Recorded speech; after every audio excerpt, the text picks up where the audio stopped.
Hi everyone, मेरा नाम मैंडी है और मैं 16 साल की हूँ।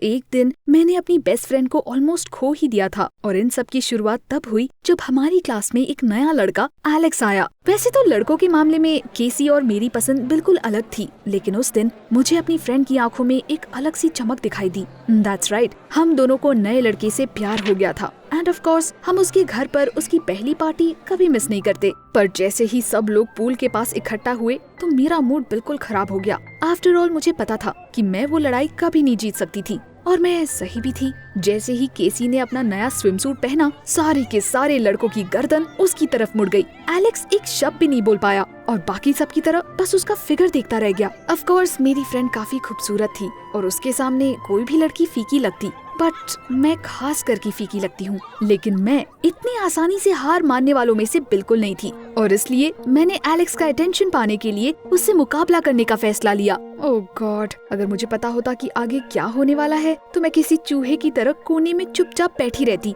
बट देन मुझे याद आया कि मेरे पास कुछ ऐसा है जिससे मैं लड़कों को हैरान कर सकती थी। मैं पानी में खूबसूरती से कूदना जानती थी। I came up to the pool, pulled my stomach in, and with all my might I shouted, "Guys, देखो मैं क्या कर सकती हूँ!"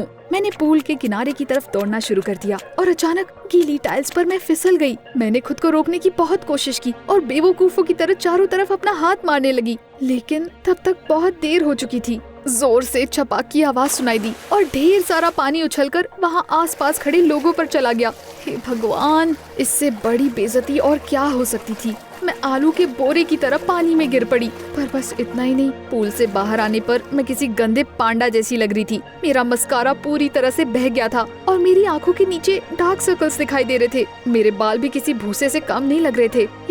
You guessed it right, it wasn't a great look.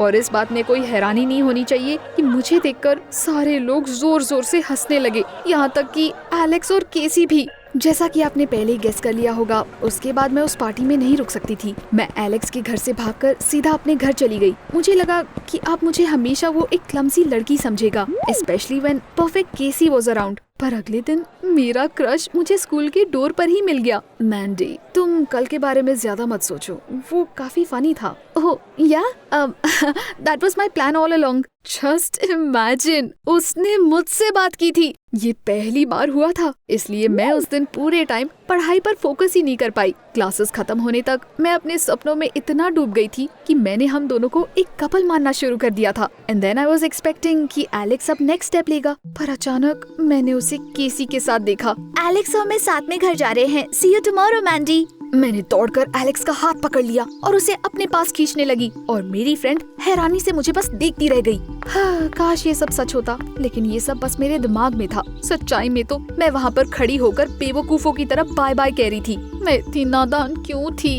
Alex तो बस कल रात को लेकर थोड़ा ऑकवर्ड फील कर रहा था और मुझे सपोर्ट करना चाहता था, क्योंकि उसकी पार्टी में ही तो ये सब हुआ था और मैंने न जाने कितनी सारी चीजें सोच ली थी। मैं खुद को केसी से कंपेयर कर रही थी, तो फिर ये तो होना ही था। बट अगले दिन मुझे अपनी फ्रेंड की बराबरी करने का मौका मिला। हमारे स्कूल में शेक्सपियर का प्ले होने वाला था और जूलियट के रोल के लिए कास्टिंग चल रही थी। मैंने कभी इसमें पार्ट लेने की हिम्मत ना की होती, लेकिन एलेक्स रोमियो का रोल प्ले करने वाला था, इसलिए मैंने बिना कुछ सोचे बस क्लासेस के टाइम कुछ लाइंस याद की और अपने पहले ऑडिशन के लिए आ गई। पर जैसे ही मैंने वहाँ दूसरे एप्लीकेंट्स के बीच केसी को देखा, मेरा पूरा कॉन्फिडेंस गायब हो गया। ओह Mandy, you are here to. मैं हमेशा से स्टेज पर प्ले करना चाहती थी और अब मैंने इसे ट्राई करने का फैसला लिया है। I hope that you fail, मैंने मन में सोचा। पर उससे मैंने कहा, गुड लक केसी, मुझे पता है तुम बहुत अच्छा करोगी। वो ब्रिलियंट थी और जैसे ही वो स्टेज पर आई, ये ऑब्वियस हो गया। So gentle, airy, with a beautiful musical voice. उसकी हर एक मूवमेंट में गजब की अदा थी और मैं कभी उसकी तरह नहीं बन सकती थी। वे क्यों नहीं, मैं किसी की हर अदा, हर इमोशन को देखने और याद करने की कोशिश करने लगी। जैसे ही मेरी बारी आई, मैंने वो सब कुछ किया जो मेरी फ्रेंड ने घंटे भर पहले किया था। सब कुछ ठीक चल रहा था, पर तभी अचानक मेरी परफॉर्मेंस के बीच में कोई हंस पड़ा और मैं वहीं पर अपनी लाइंस भूल गई। मैं स्टेज के बीच में खड़ी हो गई, बिल्कुल चुप। It was a complete failure. Well, अब तक तो आपको पता ही चल गया होगा, वो रोल केसी को मिल गया। तालियों की गूंज के बीच एलेक्स को किस करेगी वो, और मुझे तो खुश होने का नाटक करना पड़ेगा। जी नहीं, मैं इसके लिए बिल्कुल भी तैयार नहीं थी। That's why I ran away from the casting even faster than I had from Alex's house. लेकिन बदकिस्मती ने मेरा पीछा ही नहीं छोड़ा। घर आने पर अचानक मुझे याद आया कि मुझे नेक्स्ट मॉर्निंग के लिए एक इम्पोर्टेंट एसे तैयार करना था। मैं एलेक्स को पाने की खुशी में इतनी ज्यादा उलझ गई थी कि मैंने अभी तक इसे शुरू भी नहीं किया था। मैंने पूरे दिन ध्यान से पढ़ाई करने की कोशिश की, लेकिन मैं अपने फेलियर्स के अलावा और कुछ नहीं सोच पा रही थी। काश मैं केसी जितनी खूबसूरत होती। दरवाजा बजा। ये कौन हो सकता था? मेरी फ्रेंड दरवाजे पर खड़ी थी। कैफे चलकर मेरे नए रोल के लिए सेलिब्रेट करें? केसी, ये सही टाइम नहीं है। मैंने अपना एसे बिल्कुल भी नहीं लिखा और अब बस आगे और कुछ मत कहो, मैं समझ गई। केसी रूम में आकर मेरी डेस्क पर बैठ गई। हमने एक साथ इंटरनेट पर इंफॉर्मेशन देखा और जब मेरी आँख खुली तो ऑलरेडी सुबह हो चुकी थी। मेरी फ्रेंड ने पूरा एसे फिनिश कर दिया था। मैंने केसी से ये बिल्कुल भी एक्सपेक्ट नहीं किया था। उसने पूरी रात बैठकर मेरा एसे लिखा और जब मैं सो गई तो उसने मुझे उठाया भी नहीं। थैंक यू केसी, तुमने मुझे बचा लिया। इसमें कौन सी बड़ी बात है? आफ्टर ऑल हम दोनों बेस्ट फ्रेंड्स हैं ना। उस वक्त मैं केसी के लिए इतना ग्रेटफुल फील कर रही थी कि मुझे हमारे कंपटीशन के बारे में ख्याल ही नहीं रहा। पर क्लास में घुसते ही मेरी सारी जेलसी वापस आ गई। Alex was sitting next to my friend और एक्साइटेड होकर उसके कान में कुछ बोला जा रहा था।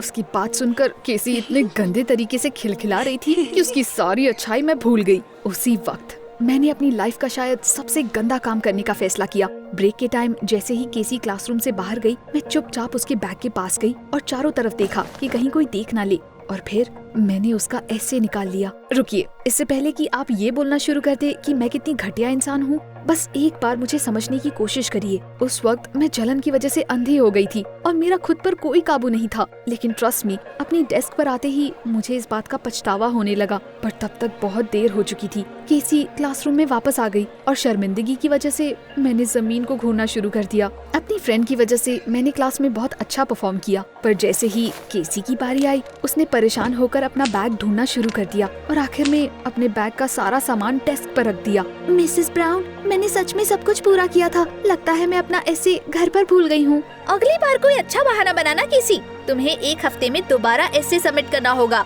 लेकिन सच में मैंने। बस इस पर और कोई बात नहीं होगी। केसी फूट फूट कर रो पड़ी और क्लासरूम से बाहर भाग गई। मैं भी उसके पीछे जाना चाहती थी, लेकिन ऐसा लग रहा था कि मैं अपनी कुर्सी से चिपक गई हूँ। ये सब मेरी वजह से हुआ था। That's how I repaid my friend for her help. After all, अगर वो ना होती तो शायद मैं फेल हो जाती और मेरे पेरेंट्स मेरा घूमना फिरना सब बंद कर देते। अब मेरी जगह मेरी प्यारी फ्रेंड केसी ये सब झेलेगी। क्लास के बाद मैंने उसे कई बार कॉल किया, लेकिन उसने मेरा फोन नहीं उठाया। उसने अगले दिन भी मेरा फोन नहीं उठाया। मैं पूरे दिन उसकी खाली डेस्क को देखती रही और मुझे खुद से नफरत सी हो रही थी। मुझे लगा कल केसी के पेरेंट्स ने उस पर बहुत गुस्सा किया होगा और रो रो कर उसका चेहरा सूज गया होगा, इसलिए वो स्कूल नहीं आई। ब्रेक के वक्त मैं एलेक्स के पास गई। मुझे लगा वो दोनों काफी करीब है, इसलिए शायद उसे पता होगा कि केसी कहाँ है। Alex, do you know? लेकिन अचानक मेरा सवाल सुने बिना ही वो वहाँ से मुड़कर चला गया। Where are his manners? क्या मैंने ऐसे लड़के के लिए अपनी बेस्ट फ्रेंड को धोखा दिया था? मुझे चाहे जैसे भी करके सच्चाई का पता लगाना था, इसलिए मैं स्कूल के बाद सीधे केसी के घर गई। पर उसकी मॉम ने दरवाजा खोला। मिसेस थॉमसन, मैं केसी से मिलने आई हूँ। आज वो स्कूल नहीं आई, इसलिए मुझे टेंशन हो रही थी। ओह मैंडी, तुम्हें उससे मिलने के लिए सिटी हॉस्पिटल के 3rd वार्ड में जाना होगा। मेरी सांस अटक गई। क्या हुआ? KC has the 3rd almost most severe form of asthma. उसे दिन रात कभी भी सफोकेशन अटैक हो सकता है, लेकिन फिर उसने उन्हें रोकना सीख लिया था। ऐसा करने के लिए वो किसी अकेली जगह जाती है, दवा लेती है और कुछ ही मिनट में वापस बिल्कुल हेल्दी हो जाती है। लेकिन कल स्ट्रेस की वजह से अचानक उसकी हालत बहुत खराब हो गई। दवा से भी कोई आराम नहीं मिला, इसलिए हमें एम्बुलेंस बुलाकर केसी को हॉस्पिटल ले जाना पड़ा। ये सब सुनने के बाद मैं भागते हुए उससे मिलने गई। मैं कितनी बड़ी बेवकूफ थी। Behind Casey's beauty was a grueling struggle with a disease. Jealousy ने मुझे इतना अंधा कर दिया था कि मैंने इसे देखने की कोशिश भी नहीं की और सब कुछ बर्बाद कर दिया। वार्ड के दरवाजे पर आकर मैं बिल्कुल रुक गई। मुझे अपनी फ्रेंड से नजरें मिलाने में डर लग रहा था, लेकिन अगर मैं वहाँ से चली जाती तो उसे वापस धोखा देने जैसा होता। I opened the door and saw a pale, haggard face with dark circles under the eyes. मैं अपनी खूबसूरत फ्रेंड को पहचान ही नहीं पा रही थी, क्योंकि वो हमेशा चमकती रहती थी और उसके अनगिनत चाहने वाले थे। मैंने बेड के कोने में बैठकर केसी का हाथ अपने हाथों में लिया और बच्चों की तरह रोने लगी। केसी, आई एम सो सॉरी। ये सब मेरी वजह से हुआ है। मैंने तुम्हारे बैग से वो पेपर चुराया था। मुझे लगा कि अगर तुम ज्यादा पढ़ाई करने लगी तो तुम एलेक्स के साथ कम टाइम स्पेंड करोगी। मैं बस उसे चाहती हूँ, लेकिन मैं नहीं चाहती थी कि तुम्हारे साथ कुछ ऐसा हो। मुझे तुम्हारी बीमारी के बारे में कोई आइडिया नहीं था। I just I just can't. I'm sorry. मुझे खुद पर बहुत शर्म आ रही है। उस वक्त मैं उससे कुछ भी सुनने को तैयार थी। मुझे पता था कि मैं उसी लायक हूँ, चाहे वो कुछ भी हो। लेकिन फिर केसी ने स्माइल करते हुए प्यार से मेरे माथे पर थपकी दी और कहा, मैंडी, डोंट बी सिली। तुम्हारा एलेक्स मुझे लाइक नहीं करता। उसने पहले ही दिन मुझे पूल पार्टी में बता दिया था कि वो तुम्हें लाइक करता है, लेकिन उसे तुमसे बात करने में शर्म आती थी, इसलिए तुम्हें पाने के लिए उसने मेरा सहारा लिया। इतने टाइम से वो छत पर तुम्हारे लिए रोमांटिक डेट की तैयारी कर रहा था। I was just helping him not to make a mistake with the choice of dishes, candles, flowers and that sort of thing. After all, तुम्हें मुझसे बेहतर कौन जान सकता है ना? उसकी बात सुनने के बाद मैं चुल्लू भर पानी में डूब मरना चाहती थी। काश किसी ने टाइम मशीन इन्वेंट कर दिया होता और मैं इतनी सारी प्रॉब्लम सॉल्व कर लेती। मैंने और जोर जोर से रोना शुरू कर दिया और फिर केसी ने अपनी उंगली आगे करके कहा, लेट्स मेक अप। मैं तुमसे ज्यादा देर नाराज नहीं रह सकती। मैं बेड पर केसी के बगल में जाकर लेट गई और हमने पूरी शाम ढेर सारी बातें की। आखिर में मैंने उससे प्रॉमिस किया कि मैं उससे हर दिन मिलने आऊंगी और दोबारा कभी भी उसे धोखा नहीं दूंगी। अब मुझे बस एलेक्स से डील करना था, क्योंकि अब हमें एक होने से कोई नहीं रोक सकता था। अगले दिन ब्रेक के दौरान मैंने उसके पास जाकर कहा कि मुझे उसकी फीलिंग्स के बारे में पता है और मैं भी उसे लाइक करती हूँ। लेकिन फिर एलेक्स ने जो कहा, उससे मेरे सारे सपने चकनाचूर हो गए। मैंडी, मैंने तुम्हें अपनी बेस्ट फ्रेंड का ऐसे चुराते हुए देखा था। तुम्हारी वजह से उसे वापस एग्जाम देना होगा। तुम्हें पता है, वो देखने के बाद तुम्हारे लिए मेरी सारी फीलिंग्स गायब हो गई। I don't want to date somebody who is capable of stabbing someone, that too someone she loves like that. पर मैं केसी से ऑलरेडी माफी मांग चुकी हूँ और उसने मुझे माफ भी कर दिया है। एलेक्स, एलेक्स, एलेक्स, रुको मत जाओ। लेकिन मेरा क्रश नहीं रुका। Of course, I was upset, but I didn't make a tragedy out of it. मैं इसी लायक थी। After all, jealousy ने मुझे इतनी बुरी चीज करने के लिए मजबूर कर दिया था। इसकी वजह से मैं कुछ और ही बन गई थी। इसलिए इसमें कोई हैरानी की बात नहीं थी कि एलेक्स अब मुझ में वो क्यूट, क्लमजी लड़की को नहीं देख पा रहा था जिससे उसे पहली नजर में प्यार हो गया था। पर अब मैंने सोच लिया था कि लाइफ में मैं कभी भी जेलेसी को अपने ऊपर हावी नहीं होने दूंगी। एनीवे, ये तो मेरी बात हो गई। What have your mistakes taught you? मुझे नीचे कमेंट्स में जरूर बताएं।